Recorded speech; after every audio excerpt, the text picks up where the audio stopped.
Olá, pessoal. Bom dia, boa tarde, boa noite a todos. Trago aqui mais um julgado para que os senhores anotem aí.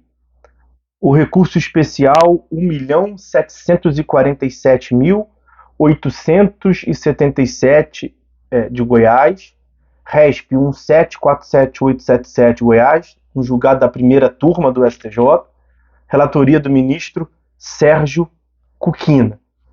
Como de costume, na descrição do vídeo, a referência do julgado será completa e a ementa será disponibilizada para os senhores. O que nós temos aqui? Nós temos a análise do STJ quanto ao cabimento de se estipular multa cominatória às astrentes para uma obrigação de pagar quantia, se é ou não possível. Então, no caso lá, nós tivemos uma ação, qualquer proposta do autor em face do réu, foi concedida uma tutela provisória de urgência, determinou-se lá a antecipação da obrigação de pagar uma certa quantia, e o juiz estipulou multa cominatória, baseada no artigo 537 do CPC. Então, determina ao réu que pague ao autor a quantia de tantos mil reais, sob pena de multa diária de 10 mil reais. Esse foi o contexto. A questão chegou até o STJ. Será que é possível a estipulação de multa cominatória às trentes e uma obrigação de pagar quantia? Bom, a multa cominatória está prevista no artigo 537 do CPC, que tem a seguinte redação, aspas, a multa independe de requerimento da parte, ou seja, pode ser decretada de ofício, e poderá ser aplicada na fase de conhecimento, em tutela provisória, ou na sentença, ou na fase de execução. Bom, pode ser em qualquer fase do procedimento. Conhecimento ou execução, tutela provisória ou definitiva. Desde que seja suficiente e compatível com a obrigação.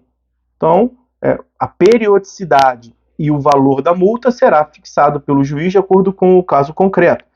E que se determine prazo razoável para cumprimento do preceito. Então, essas são as considerações gerais a respeito da multa. A multa é uma técnica de execução indireta, né, ou execução por coerção, que se soma à técnica de execução direta ou execução por subrogação. Na execução por subrogação, o próprio Estado penhora, o próprio Estado expropria, vai atrás do bem para fins de satisfação do crédito. Na execução indireta ou na execução por coerção, o Estado ameaça piorar a esfera jurídica do devedor ou lhe apresenta um estímulo, uma melhora na sua esfera jurídica. Então, a multa é uma técnica de execução indireta, execução por coerção. O Estado visa a satisfação da obrigação ameaçando, né? Colocando a espada no pescoço do devedor e lhe dizendo, não vai pagar não, não vai cumprir a obrigação, então eu vou piorar a sua esfera jurídica, eu vou lhe impor uma multa. A parte final aqui é a que me interessa desse dispositivo que eu acabo de lhes apresentar. É necessário que se determine prazo razoável para cumprimento do preceito.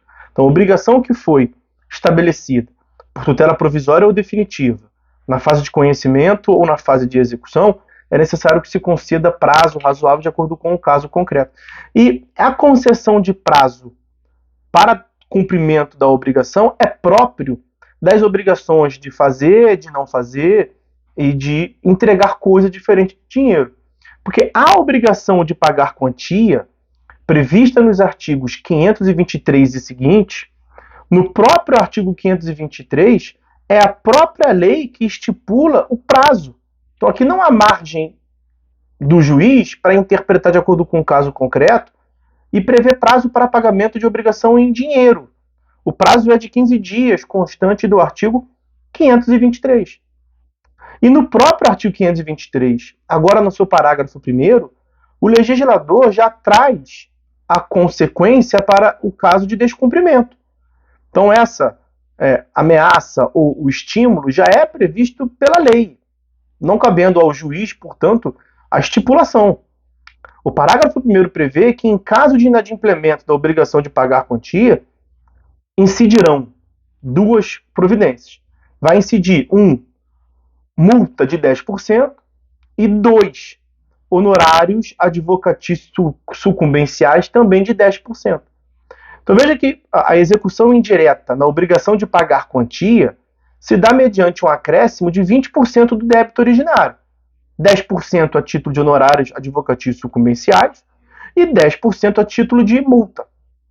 Só que esta multa do 523, parágrafo 1º, não se confunde com a multa do 537, porque a multa do 537, chamadas astrentes, se dá de acordo com o caso concreto. A multa do 523, parágrafo 1º, ela incide uma única vez.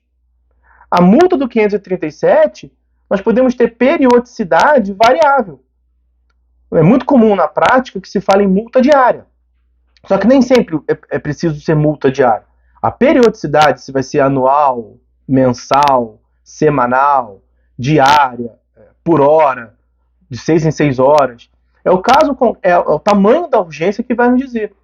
O valor da multa também é fixado de acordo com o caso concreto. Então há uma diferença ontológica do 537 para o 523, parágrafo 1º. O 523, parágrafo 1º é uma multa incidente das obrigações de pagar quantia. Não se fala em periodicidade, a multa é única. E o juiz não tem liberdade para definir a extensão, a valoração, o quanto de multa. A lei já disse isso, é 10%. Diversamente, nós temos o 537, que tem um valor variável, o juiz vai fixar o valor no texto da lei, 537, desde que seja suficiente e compatível.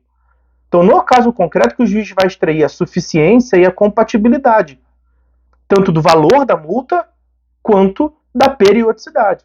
Se a multa vai ser de R$100, R$1.000 ou R$100.000, se vai ser por minuto, por hora, por dia, por mês ou por ano, é o juiz que vai dizer, de acordo com as características do caso concreto. E diferente do 523, parágrafo 1º, esta multa do 537 não é para as obrigações de pagar quantia. Então, a grande conclusão do julgado é justamente essa.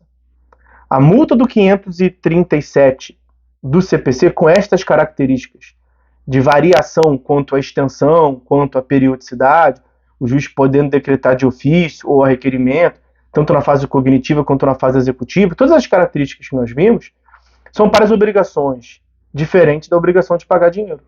Portanto, obrigações de fazer, de não fazer e de entregar coisa diferente de dinheiro. Essa foi a conclusão a que chegou esse julgado. A fixação da multa diária, a multa combinatória, chamada de multa diária, na verdade é uma impropriedade no julgado, né? Que a multa nem sempre é diária.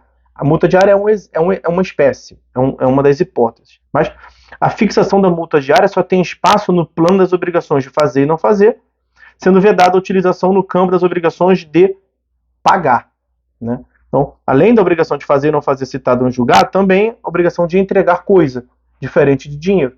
Não tem espaço nas obrigações de pagar quantia.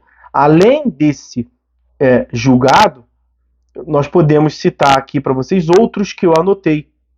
Então eu vou citar e vou tentar colocar na descrição do vídeo. Para quem estiver anotando aí, agravo interno no ARESP 1441336, agravo interno no RESP 1324029 e agravo regimental no ARESP 401426. São outros julgados que afirmaram o descabimento dessa multa cominatória do 537 para as obrigações de pagar quantia, porque para as obrigações de pagar quantia já temos o artigo 523, parágrafo 1º. Os dois tratam de multas, mas são multas distintas, com perspectivas distintas e regulamentação distintas, como nós vimos aqui agora. Ok? Então, pessoal, é isso. Por hora é só. Fiquem todos com Deus e até a próxima.